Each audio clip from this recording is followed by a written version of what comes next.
Assalamualaikum warahmatullahi wabarakatuh. Semangat pagi anak-anakku semuanya.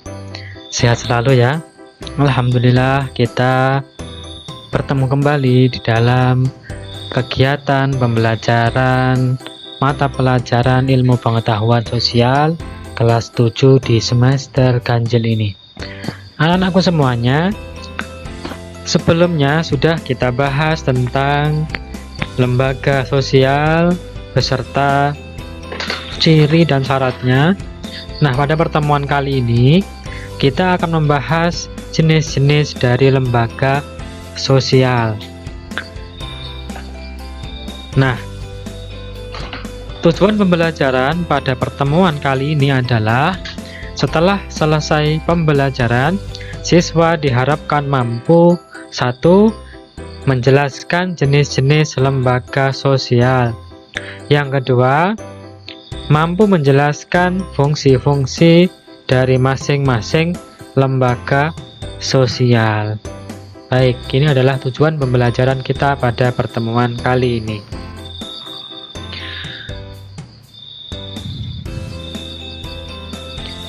Lembaga sosial itu terbentuk memang atas dasar dan fungsi serta tujuan yang berbeda-beda antara lembaga satu dengan lembaga yang lainnya.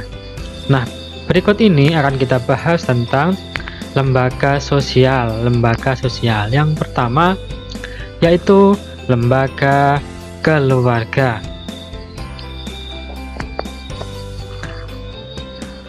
Lembaga keluarga merupakan lembaga sosial yang paling mendasar yang membentuk peradaban kehidupan manusia.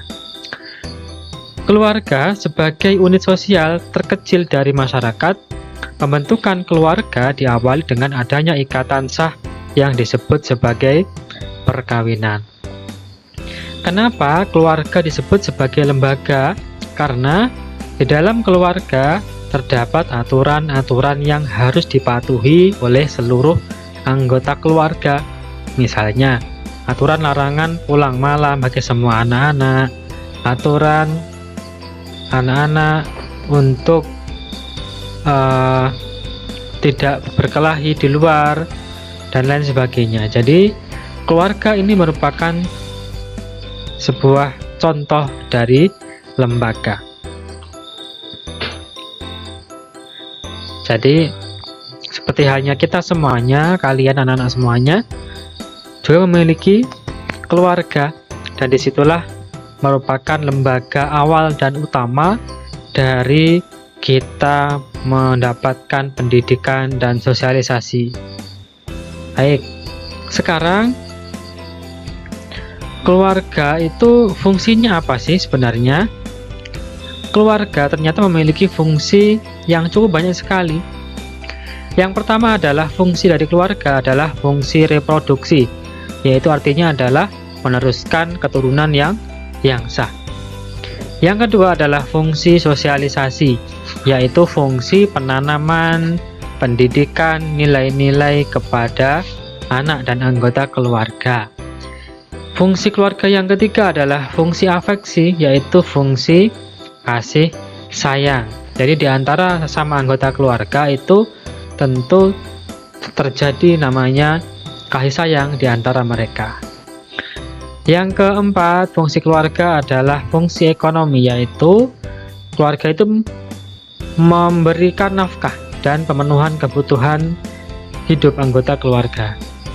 Yang keempat, yang kelima adalah fungsi pengawasan sosial, yaitu fungsi mengawasi anggota keluarga supaya tetap dalam keadaan aman ya.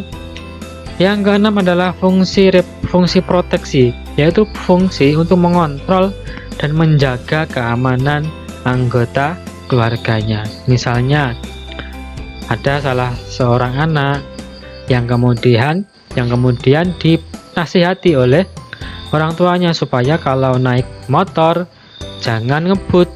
Nah, itu tujuannya apa? Supaya aman, supaya tidak terjadi kecelakaan di luar. Yang terakhir adalah fungsi pemberian status, yaitu mendapatkan status yang baru. Jadi kalau ada orang yang belum menikah, tentu Ketika sudah menikah, berubah statusnya menjadi ibu rumah tangga, menjadi suami, menjadi istri, atau menjadi anak. Nah, inilah fungsi-fungsi dari lembaga keluarga. Selanjutnya adalah fungsi yaitu lembaga agama. Nah, lembaga agama itu apa sih? Lembaga agama adalah sistem keyakinan dan praktik keagamaan dalam masyarakat.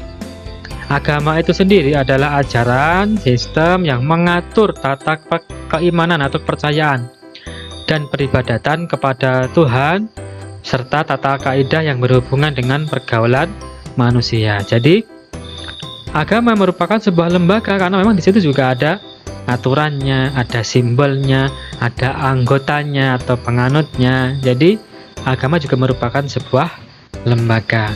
Nah, contohnya ini ya, ada MUI, Majelis Ulama Indonesia, ada Walubi, ada Muhammadiyah, ada Nahdlatul Ulama. Ini contoh-contoh dari lembaga-lembaga agama. Nah, sekarang fungsinya apa lembaga agama itu?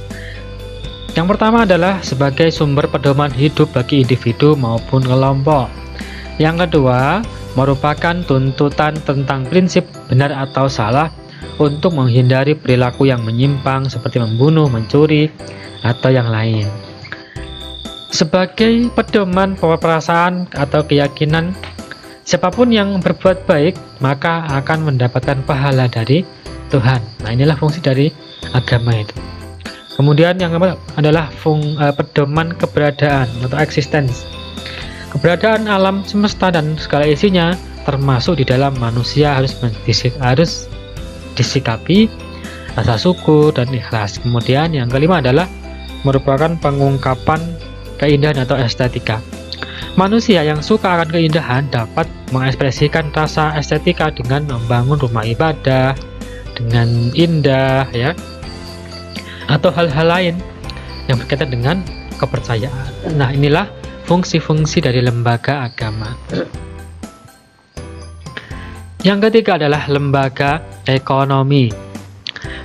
Lembaga ekonomi itu apa? Yaitu lembaga yang mengatur berjalannya proses produksi, distribusi, dan konsumsi. Jadi lembaga ekonomi ini memiliki fungsi yang sangat penting, sangat krusial bagi keberlangsungan hidup manusia. Nah, salah satu fungsi utama dari lembaga ekonomi yaitu memastikan terpenuhinya kebutuhan pokok masyarakat secara luas supaya mereka dapat bisa bertahan hidup. Nah, kenapa masyarakat membutuhkan lembaga ekonomi?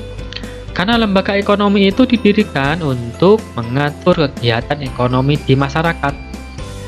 Nah, di situ contohnya perdagangan, ketenaga kerjaan, dan juga transaksi jual beli. Jadi inilah pentingnya dari lembaga ekonomi. Contohnya apa di sini? Contohnya adalah ada BUMN, ada BUMS ya, ada Bank Indonesia misalnya, atau Kementerian Perdagangan, atau kemudian pasar misalnya, atau kemudian koperasi. Ini contoh lembaga ekonomi.